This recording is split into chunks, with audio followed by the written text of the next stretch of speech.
আমি ব্যক্তিগতভাবে স্যার কি করলাম জানি না। আমি ব্যক্তিগতভাবে স্যার টিচারদের স্যার আমি প্রবলেম হতেছিল, কথা বলতে পারি না এমন হয়েছে। আমার বাচ্চাকে আমি দেখতে পাই নাই স্যার। আমি এক প্রকার মানে লুকিয়ে আমি চলে গেছি, এরকম একটা পর্যায়ে গেছি স্যার।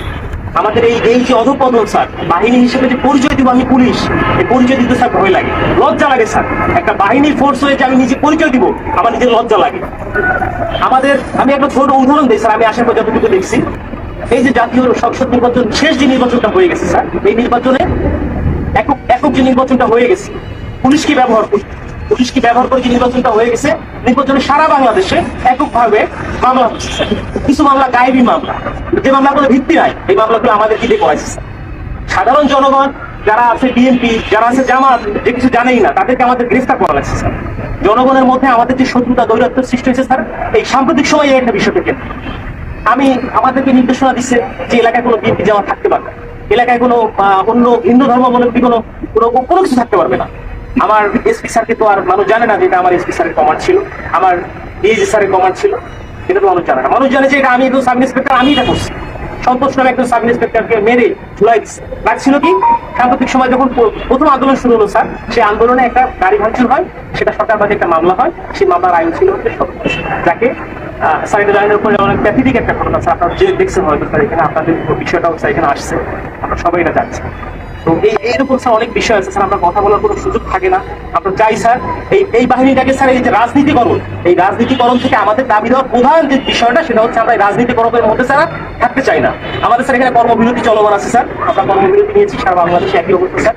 এখানেও স্যার আমরা যখন প্রথম এখানে আসছি, আমাদের ম্যাক্সিমাম সবাই স্যার সিভিলে ছিল, ম্যাক্সিমাম সবাই সিভিলে ছিলাম। জানি না আমার অফিসার ইনচার্জ, আমাদের অফিসার আমাদেরকে সবাইকে মানে যেভাবে হোক না কেন, ফোর্সফুলি হোক, যেভাবে হোক আমাদের পোশাক কিছু বাধ্য করছে। আমি স্যার পোশাক করি, তার মানে স্যার এরা যে আমি চাকরি করবো না। আমি একটা এডুকেটেড পার্সন স্যার, আমি ফিজিক্সে মাস্টার্স করছি ঢাকা কলেজ থেকে। আমিও স্যার এই যে ছাত্র আন্দোলন করছি, আমি পক্ষে। বাট এই পুলিশের সাথে সে প্রত্যেকটা হত্যাকাণ্ডের স্যার বিচার হোক। ছাত্র 200, 300, 400, 500 যা মারা গেছে, এটা বিচার হোক স্যার। আমরা চাই আমাদের যে সকল সিনিয়ররা স্যার কমান্ড করছে, যারা এগুলা করছে, তারা পার পেয়ে গেল কেন? তারা কিভাবে স্যার পার পেল? আবার এই প্রশ্নটা স্যার আমার থেকে যায়, কেন যারা অন্যায় করলো, যারা আমাদেরকে মানুষের কাছে শত্রু হিসেবে দাঁড় করাই দিল, তারা কেন স্যার পালিয়ে গেল? তাদেরকে কেন কেউ আটকালো না স্যার? আমরা যারা এই ফিল্ড পর্যায়ে থেকে গেছি, প্রত্যেকটা মানুষের সাথে মিশে গেছি, আমরাই স্যার বিপদগ্রস্ত, আমরা বিপদগ্রস্ত। কিন্তু স্যার দেখেন, বাংলাদেশে এখন পর্যন্ত কতজন পুলিশ মারা গেছে, এই মারার সংখ্যাটা কতজন মারা গেছে, এই সংখ্যাটা আমরা এক্স্যাক্টলি জানি না স্যার। একটা বাহিনী হিসেবে আমরা পরিচয় দিচ্ছি, বাট আমি জানি না যে আমার ফোর্স, আমার অফিসার রাস্তায় পড়ে আছে, কুকুরে লাশ খাচ্ছে স্যার। এই কথা দেখার মতো, বলার মতো কেউ নাই। আমরা আসছি স্যার যে আমরা একটা কার্যক্রম শুরু করবো, আপনারা এটা করেন, ওইটা করেন, এটা না স্যার। আগে বুঝতে হবে স্যার আমাদের জায়গাটা কোন জায়গায় স্যার, আমাদের চাহিদাটা কোন জায়গায় স্যার, এটা উপলব্ধি করতে হবে স্যার। আপনারা আসছেন স্যার, আপনারা এই ক্লান্তি লগ্নে স্যার বাংলাদেশ সেনাবাহিনী আপনারা বাংলাদেশের সাথে ওতপ্রোতভাবে জড়িয়ে আছেন স্যার।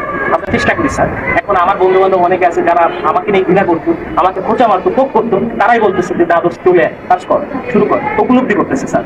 বাংলাদেশে সর্বপ্রথম স্বাধীনতার যুদ্ধে বাংলাদেশ পুলিশ রাজারবাগে যে প্রতিরোধ গড়ে তুলেছিল, এটা তো অস্বীকার করার স্যার কিছু নাই।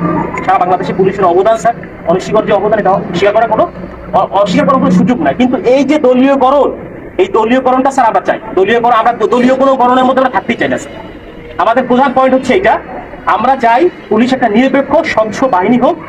আমরা স্যার মানে আমরা যে এই যে ইউনিফর্মটা পরে রাস্তায় বের হবো, আমাকে অমুক দলের লোক তমুক দলের লোক আমাকে ব্যবহার করবে, আমরা এটা চাই না স্যার। আমরা এখান থেকে বের হয়ে আসতে চাই স্যার।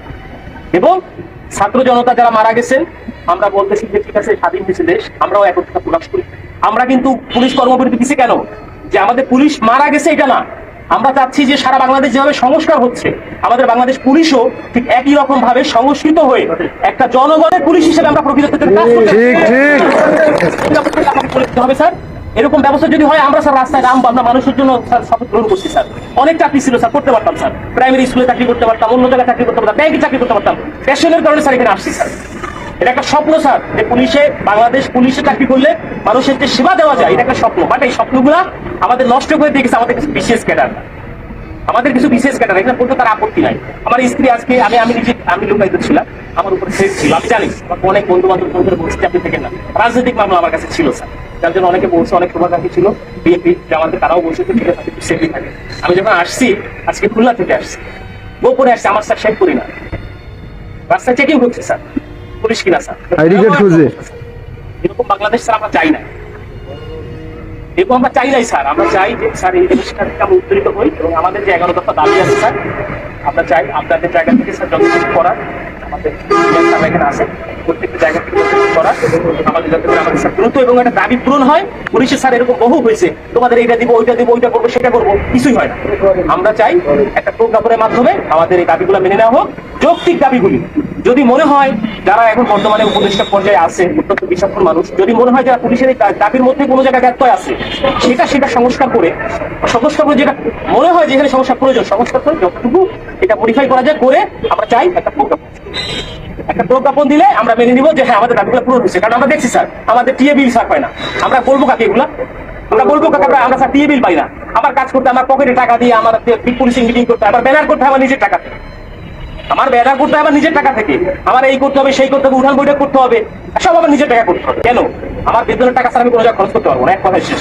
সরকারের প্রতি কাজ করতেছি, সরকার আমার বেতন দিবে, আমি আমার পরিবারের পিছনে ব্যয় করি, আমি কেন আমার নিজের টাকা দিয়ে আমি ব্যানার করে কেন করতে যাবো? এটার জন্য আমার বাজেট থাকবে না? অবশ্যই বাজেট থাকতে হবে। আমার মাসে প্রথম 10 তারিখের মধ্যে আমার টিএ বিল দিতে হবে। আপনাদের বাহিনীর স্যার দেয় কিনা আমি জানি না স্যার, এই সুবিধাগুলো কি আপনাদেরও কি এরকম শুধু কমিটমেন্ট করে কি স্যার আপনাদের কি রেখে দেয় কিনা আমি জানা নাই স্যার। যথেষ্ট মানে অনারের সাথে বললাম স্যার, কিছু মনে করা দরকার, কারণ অনেক কষ্ট স্যার আমাদের মনে, অনেক বড় কষ্ট স্যার। এখানে যারা আছে সবাই বলছে কথা বলতে হবে। এখানে স্যার আরো কষ্ট স্যার, এখানে আমরা কর্মবিরতি দিচ্ছি। আমার ভাই একজন কনস্টেবল স্যার কি ক্ষমতা থাকে, একজন সাব ইন্সপেক্টর কি ক্ষমতা থাকে স্যার? আমি তো স্যার মানে বোকার সঙ্গে বোকার মতো করে স্যার আমাকে নাঙ্গল আমার ঘরে জানা দিয়ে যেভাবে স্যার দিবে আমি সেভাবে চুষে